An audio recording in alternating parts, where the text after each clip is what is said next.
ছেলেরা বেশি মিথ্যা কথা বলে নাকি মেয়েরা বেশি মিথ্যা কথা বলে? আমার তো মনে হয় যে ছেলেরা বেশি মিথ্যা কথা বলে। ছেলেরা বেশি মিথ্যা কথা বলে, নিশ্চয়ই গার্লফ্রেন্ডের সাথে মিথ্যা কথা বলেন। না না, আসলে এমন না, গার্লফ্রেন্ডের সাথে যতটুকু পারি সত্য কথাই বলি, আর সত্য কথা বলার জন্য ওরা ছেড়ে চলে যায়। আচ্ছা, তাহলে এই মিথ্যাটা বলেন কার কাছে আসলে?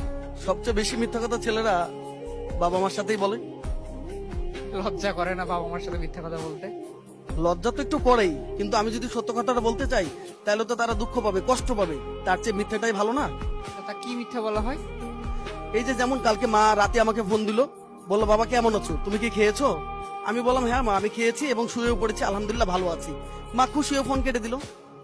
আচ্ছা, এই সময় নিশ্চয় বন্ধুদের সাথে চিল মাস্তি করতেছিলেন।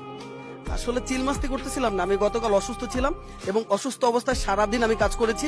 তখন আমি বাসায় ফিরছিলাম, তখনও না খাওয়া অবস্থায় ছিলাম। এখন যদি আমি আমার মাকে বলতাম যে আমি এই অবস্থায় আছি, তাহলে তো মা কষ্ট পেতো, তাই না?